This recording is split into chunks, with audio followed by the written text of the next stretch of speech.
Il était une fois deux hommes, ou plutôt, il était une fois une graine plantée par deux personnes. Je vais vous les présenter, cette graine et ces deux personnes.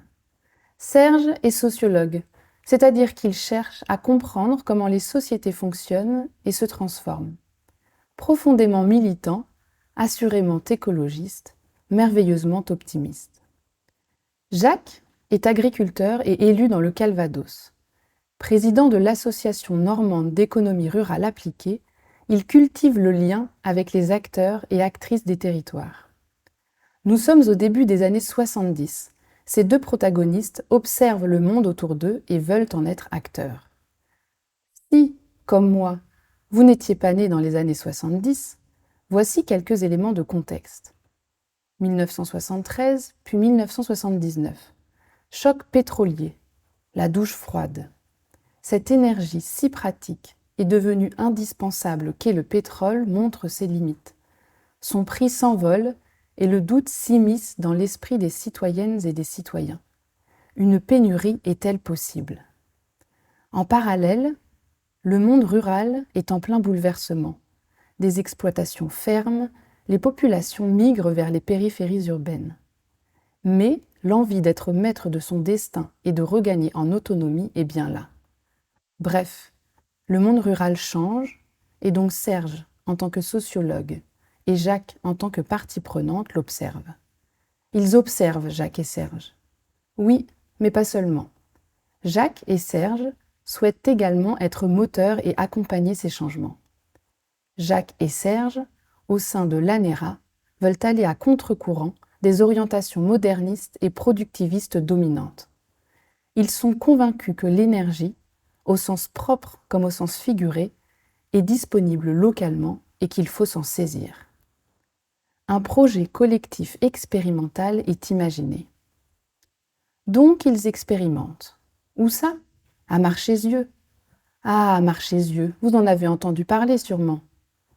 Nous sommes en 1981. Une graine est plantée.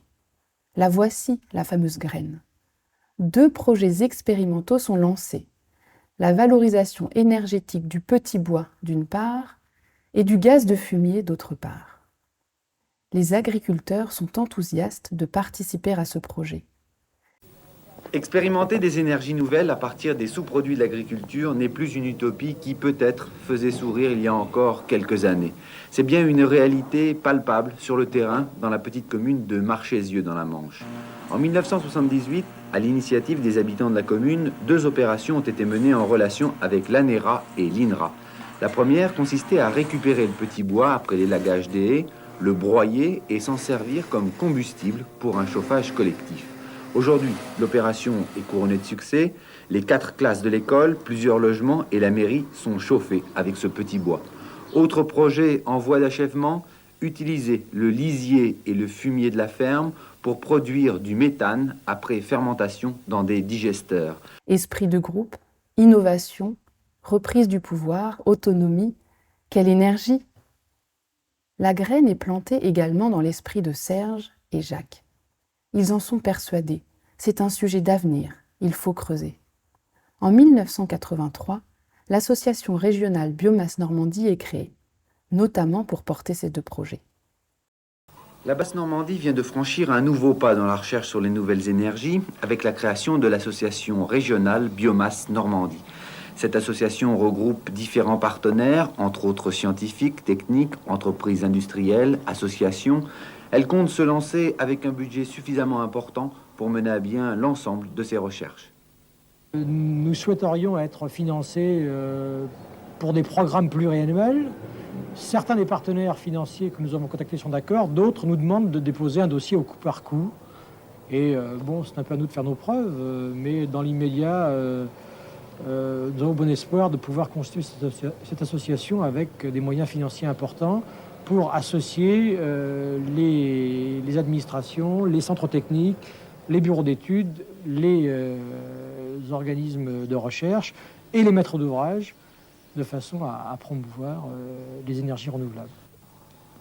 L'association travaillera dans un premier temps sur 4 axes. Production d'énergie à partir des substrats humides, utilisation du bois déchiqueté comme combustible, valorisation agricole des bouts de stations d'épuration et autres déchets organiques. Ces études porteront sur des régions précises et seront menées en tenant compte, bien évidemment, des problèmes démographiques et socio-économiques. Malheureusement, le démarrage est plus compliqué qu'espéré. La graine est en dormance. L'échelle des projets ne permet pas, à ce stade, d'assurer une rentabilité. Et les technologies sont assez complexes. Peut-être que l'expertise technique manquait lors de ses débuts. Et puis, ne l'oublions pas, nous sommes déjà au contre-choc pétrolier. La facilité est donc de continuer à utiliser des énergies fossiles qui redeviennent bon marché. Qu'à cela ne tienne, la graine est bel et bien plantée. Les salariés de Biomasse Normandie vont persévérer, guidés par leurs convictions profondes, soutenus par leur esprit de cohésion. Les maîtres mots, lors de cette traversée du désert, comme l'appelait Serge, sont la patience, la motivation, mais aussi le soutien indéfectible des financeurs que sont l'AFME, ADEME de l'époque, et le Conseil régional de Basse-Normandie. La biomasse, c'est l'énergie solaire en conserve. Énergie solaire en conserve, une belle formule. La biomasse, c'est donc la récupération, le recyclage, la valorisation des déchets végétaux et animaux. C'est ce que l'on appelle encore énergie de renouvellement, une forme d'énergie que veut promouvoir la RBN, Association régionale Biomasse Normandie. Biomasse, cela veut dire aussi sécurité de l'approvisionnement énergétique et à bon marché. Des agriculteurs ont accepté de tenter l'expérience avec tout de même un coup de pouce financier, celui de l'Agence pour la maîtrise de l'énergie. Premier exemple, l'utilisation des déchets bois pour chaudières à accumulation. Entre 1985 et 1995, les premières pousses de l'animation apparaissent sur les deux Normandies. Qui dit animation, dit évidemment premières études d'opportunité et première mise en œuvre de chaufferie. Mais qui dit animation dit aussi développement de l'expertise technique, communication, travail en réseau et vision stratégique. Saviez-vous que Biomasse Normandie, en 1990, conçoit, teste et même brevette une chaudière automatique à bois déchiqueté portant le doux nom de chlorophylle ?